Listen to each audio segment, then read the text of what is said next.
Assalamualaikum warahmatullahi wabarakatuh. Selamat malam semua, salam sejahtera bagi kita semua. Perkenalkan, nama saya Salmananti Maulana Syifa, salah satu mahasiswi dari Universitas Yudhiyatama, lulusan S1 jurusan Manajemen Bisnis. Yang pada kali ini saya diberikan tugas di mata kuliah Sistem Informasi Manajemen oleh dosen mata kuliah tersebut, Ibu Niputu, yang akan membahas tentang sistem-sistem yang dipakai di suatu perusahaan.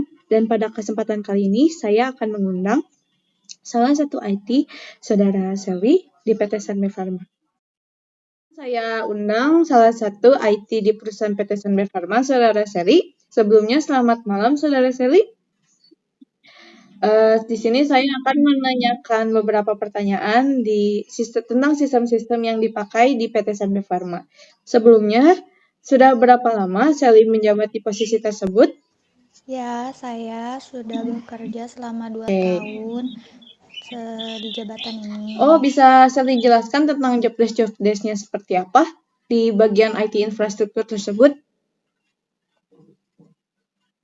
Jadi, job desk saya memonitor pelaksanaan layanan dan perbaikan terhadap IT infrastruktur dan helpdesk seperti server, jaringan, ruang server, desktop, printer yang masuk dalam lingkup IT infrastruktur. Terus berperan secara aktif dalam penyediaan solusi-solusi teknis IT yang dibutuhkan dari sisi teknologi informasi, baik untuk kepentingan administrasi internal. Oke, seperti itu. Nah, sekarang sistem apa yang pihak IT di PT Sanbe Pharma gunakan untuk membantu pekerjaan Ibu Seli? Yang saya gunakan yaitu sistem infrastruktur. Sistem infrastruktur itu sendiri yaitu teknologi informasi yang merupakan dasar dari layanan IT. Biasanya merupakan komponen fisik, komputer, dan perangkat keras serta fasilitas jaringan. Perangkat kerasnya tadi seperti CPU, printer, yang kayak gitu. Oke. Tetapi terdiri dari sumber daya fisik dan virtual yang mendukung arus, penyimpanan data, pengolahan, dan analisis data seperti itu. Oke. Oke. Jadi bisa cepat membantu tujuan perusahaan, betul ya, Bu Seli? Oke.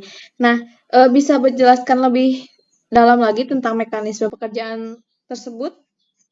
Mekanisme pekerjaan saya seperti upgrade Windows dari Windows 7 ke Windows 8 atau ke Windows 10. Lalu mengkonekkan printer terhadap monitor gitu, kayak install printer juga. Juga kan kalau di farmasi itu ada instrumen analisa seperti APLC. Nah, itu Ya. kadang softwarenya sering tidak kompatibel dengan antivirus. Maka dari itu settingan antivirusnya harus ada yang diubah atau antivirusnya harus di-upgrade. Soalnya kadang kalau nggak kompatibel si monitornya suka tiba-tiba nge-restart sendiri yang menghambat kegiatan analisa tersebut gitu. Masing-masing instrumen itu juga ada ya aplikasinya masing-masing dan itu kadang suka tidak cocok ya dengan printer dan lain-lain. Jadi yang membuat si instrumen tersebut itu mati gitu ya. Oke. Selanjutnya berapa lama Ibu Seri belajar untuk beradaptasi di lingkungan PT Sanbe Pharma, terutama di bagian IT infrastruktur tersebut? Saya butuh waktu 3 bulan karena kan untuk beradaptasi terhadap lingkungan kerjanya. Oke. 3 bulan tuh udah bisa sendiri ya Ibu Seri ya? Karena sebelumnya juga ada pelatihan ya. Oke. Nah, terus apakah sistem tersebut itu memenuhi kebutuhan perusahaan atau malah memperlambat perusahaan? Ya, jelas sangat membantu perusahaan karena kan kalau ada kendala dalam sistem informasi IT infrastruktur yang bergerak.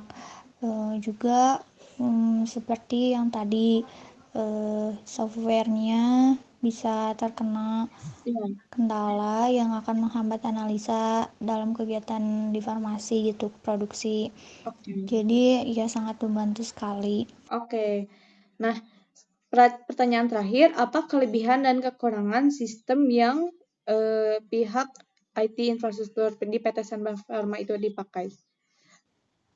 Keuntungannya yaitu meningkatkan kepuasan dan pelanggan terhadap layanan IT, juga memperbaiki ketersediaan layanan seperti yang tadi Oke. upgrade software, upgrade antivirus, juga kan jadinya menghemat keuangan, menghemat waktu, dan memperbaiki manajemen sumber daya dan kegunaan, memperbaiki pembuatan keputusan dan mengoptimalkan risiko, juga memperbaiki waktu terhadap pasar untuk produk baru dan layanan. Kelemahannya yaitu karena anggotanya harus tersertifikasi, dan sedangkan pelatihannya membutuhkan harga yang cukup mahal. Juga untuk mendapatkan sertifikat tersebut, jadi kekurangannya harga di pelatihannya agar orangnya tersertifikasi. Oke. Jadi kekurangannya itu orang-orang yang di IT infrastruktur itu harus mempunyai sertifikasi ya. Jadi ada pelatihan khusus gitu untuk bisa di bagian itu. Oke. Oke, terima kasih Bu Sally. Terima kasih atas waktunya sudah meluangkan waktu. Selamat malam. Assalamualaikum warahmatullahi wabarakatuh.